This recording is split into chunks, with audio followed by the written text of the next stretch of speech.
ప్రతిపక్షాల మధ్య పచ్చిగడ్డి వేస్తే భగ్గుమనే పరిస్థితి నెలకొంది. ఇటు పక్క లడ్డు విషయంలో మాత్రం మా స్టాండ్ మారదంటూ అంబటి రాంబాబు అంటుంటే, ఇటు కూటమి ప్రభుత్వం మాత్రం ఇది కేవలం లడ్డు అంశమే కాదు, ఇది వెంకటేశ్వర స్వామికి సంబంధించినటువంటి విశ్వాసానికి సంబంధించిన అంశం, దీన్ని మాత్రం ఈ విషయంలో మాత్రం మా స్టాండ్ మారదంటూ ఇటు అధికార పార్టీ అంటుంది. ఏదేమైనప్పటికీ నాయనాస్త దీన్ని వదిలేయండి, ఇది మా మనోభావాలకు సంబంధించిన అంశం, దీన్ని ఎందుకు ఇంత రగడ చేస్తున్నారంటూ భక్తులు అంటున్నారు. ఈ విధంగా ఉంది ఆంధ్రప్రదేశ్ రాష్ట్ర రాజకీయం. మరి గత 2 రోజుల నుంచి దీని మీద అయితే రాజకీయ వేడితో ఒక పీక్ స్టేజ్కి చేరిందని అనుకోవాలి ఇటు అధికార ప్రతిపక్షాల మధ్య.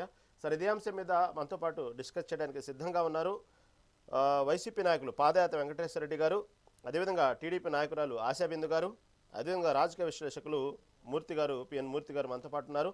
ముందుగా మూర్తి గారి దగ్గరికి వెళ్దాం. మూర్తి గారు నమస్తే అండి. Good evening.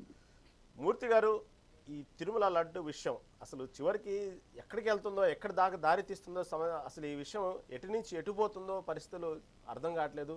ఓ పక్క సుప్రీంకోర్టు దీంట్లో ఇన్వాల్వ్ అయింది, ఇటు పక్క సిట్టు ఇన్వాల్వ్ అయింది. ఇప్పటికే సుప్రీంకోర్టు విధించిన సిట్తో పాటు ఇటు పక్క రాష్ట్ర ప్రభుత్వం కూడా పర్సనల్ సిట్టు కూడా దీనికి సంబంధించినటువంటి నివేదికలు కూడా ఇచ్చినాయి. అయినప్పటికీ కూడా రోజు రోజుకు కొత్త మలుపులు, కొత్త కాన్సెప్ట్లు దీని మీద తీసుకొస్తా ఉన్నారు. దీని చుట్టూ లడ్డు చుట్టూ ఎందుకు ఇంత వివాదం చేస్తున్నారు? ఓ పక్క చూస్తే వింటుంటేనేమో అసలు దేవుడు అంటే భయం లేదని వీళ్ళు అంటున్నారు, దేవుడు అంటే భయం లేదని ప్రతిపక్షాలు అంటున్నాయి. మరి ఇంతకీ దేవుడు అంటే ఎవరికి భయం లేదు నాకు చివరికి అర్థం కావట్లేదు. ఇటు భక్తులు చూస్తేనేమో చేతులు ఎత్తి దండం పెడుతున్నారు, ఇది మా సున్నితమైన అంశం, మా మనోభావాలకు సంబంధించిన అంశం, ఎందుకు దీన్ని ఇంత రగడ చేస్తున్నారు అంటున్నారు. ఏమన్నా మూర్తి గారు దీని గురించి విశ్లేషణ ఏంటి? ఓకే, మీకు మన చర్చల్లో పాల్గొంటున్న పెద్దలకు నమస్కారం. విషయం ఏంటంటే, ఇప్పుడు ఈ లడ్డు వివాదాన్ని ఇది ఒక ఆధ్యాత్మిక చింతన కలిగిన భక్తికి సంబంధించిన విషయం. దీన్ని మొట్టమొదటిగా అధికార పక్షమే, ముఖ్యంగా స్వయంగా ముఖ్యమంత్రి గారే దీంట్లో కొవ్వు కలిసింది, అందులో పంది కొవ్వు కలిసింది అనే దాంతో ప్రారంభమైంది. నేను కూడా భక్తులతో ఏకీభవిస్తూ ఉన్నాను.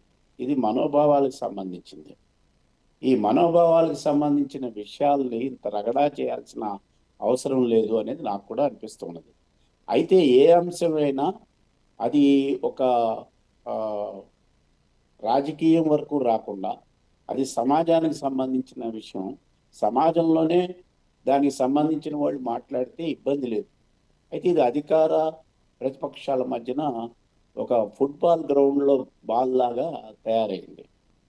ఎందుకు ఇంత యాగి చేసుకుంటున్నారు అని అంటే, ఇది రాజకీయ లబ్ధి అని చెప్పక తప్పదు.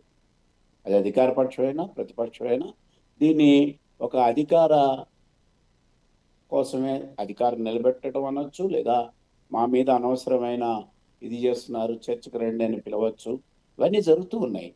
ఒక ఆధ్యాత్మిక చింతన, భక్తికి సంబంధించిన, ఒక దైవానికి సంబంధించిన దాన్ని అవి ఆలయాల్లో తేల్చుకోవాలి, అక్కడున్న బోర్డుకి సంబంధించి వాళ్ళు మాట్లాడుకోవాలి తప్ప ఇది రాజకీయంగా మాత్రం ముందుకు వెళితే ఏమాత్రం కూడా మంచిది కాదు. ఇంత సాచివేతగా దీని మీద ఎంక్వైరీస్ జరగడం, సుప్రీంకోర్టు దాకా వెళ్ళడం, వాళ్ళొక సిట్టు వీళ్ళొక సిట్టు, తర్వాత మళ్ళా రేపు సిబిఐకి కూడా ఇస్తారా, మరి ఇందులో డబ్బులు చేతులు మారినాయి అని అంటే, ధనం ఉందని అంటే ఈడీ కూడా వస్తుందా, ఇలా సాచివేతగా ఇదే కాదండి అనేక విషయాలు ఇంకా కోర్టుల్లో ఇలాగా ముందుకెళ్తూ ఉన్నాయి. కాబట్టి భక్తులు చెప్తున్నట్టుగా, ఒక ప్రజలు చెప్తున్నట్టుగా దీనివల్ల ఉపయోగం ఏం లేదు. ఏది కల్తీ జరిగిందా ఖచ్చితంగా వాళ్ళు శిక్షకు అర్హులు, కల్తీ జరగలేదా ఓకే, అది అనవసరమైన అభాండాలు వేశారని ఆ విషయాన్ని పక్క పెట్టచ్చు. ఇది కాకుండా అసలు ప్రజలు ఎదుర్కొంటున్న సమస్యలు ఏంటంటే, నిరుద్యోగం, ముఖ్యంగా ఎన్డీఏ, మరి అక్కడ సెంట్రల్లోనూ ఇక్కడ కూడా 2 ఎన్డీఏ ఉన్నాయి కాబట్టి వాళ్ళ అడుగులు అభివృద్ధి వైపు వేస్తామని చెప్పారు. కాబట్టి అభివృద్ధి వైపు వెళ్ళాలి తప్ప, ఇంతకు ముందు కాకినాడ బియ్యం గురించి మనం అది సాచివేతగా జరిగింది, లిక్కర్ విషయం అది కూడా అలాగే సాచివేతగా జరిగింది. అంతకు మునుపు అనేక విషయాలు, ఒక సినీ నటి మీద జరిగింది, అది కూడా సాచివేతగానే జరుగుతూ ఉన్నది. ఈ విధంగా ఆయేషా కేసు మనం చూసాము.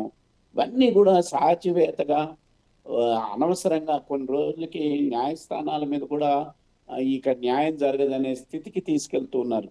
ఇంతకు మునుపు చెప్పినట్టుగా ఇటువంటి రాజకీయమైన వివాదాలు కానీ ఏదైనా కానీ త్వరితగతిని ఒక సంవత్సరం లోపలే పరిష్కరించాలని చెప్పేసి అనుకున్న దాన్ని ఈ కోర్టుల చుట్టూరా, ఈ ఎంక్వైరీల చుట్టూరా ఇవి చేయడం వల్ల కొన్ని రోజులకి ఆ, ప్రజలు కూడా తిరగబడతారండి. ముఖ్యంగా ధార్మిక సంస్థలు కూడా ముందుకు రావాలి. ఇవి మా, రాజకీయ జోక్యం నుంచి బయట వేయాలి. ధార్మిక సంస్థలు ఏవైతే ఉన్నాయో అవి దీన్ని ఇక కొనసాగించకండి అని చెప్పి అడగాల. అలా అడగటం లేదు, ఎందుకు కారణం తెలియట్లేదు. మరి దాంట్లో ఏమన్నా ఆ, వేరే ఇక రాజకీయ లబ్ధి కోసమే కొనసాగిస్తున్నారా ఏమిటి అనే దాన్ని మనం చూడాలి. ఇది అనేక మలుపులు తీసుకుంటూ ఉన్నది. దీనికి చర్చకి రమ్మని చెప్పేమో వైసీపీ అడుగుతున్నారు, వాళ్ళేమో కాదు మేము సిట్ వేసాము, ఇందులో ఖచ్చితంగా జరిగిందని చెప్తున్నారు. అసలు ఎంక్వైరీ జరగకుండానే అధికారంలో ఉండే అధినేతలు మాట్లాడడం మాత్రం సరైనది కాదు. ఇప్పటికైనా దీన్ని ఆ ఎంక్వైరీకి వదిలేసి దీని మీద ఇంకా రగడ మానేసి ప్రజాపాలన మీద దృష్టి పెడితే మంచిది అనేది నాకున్న అభిప్రాయం. ఓకే ఓకే ఓకే ఓకే మూర్తి గారు, ఇంకా సమయం ఉంది, మళ్ళీ మీ దగ్గరకు వస్తానండి. వెంకటేశ్వర రెడ్డి గారు నమస్తే అండి. నమస్తే అండి. వెంకటేశ్వర రెడ్డి గారు, ఏదైతే ఈ తిరుమల లడ్డు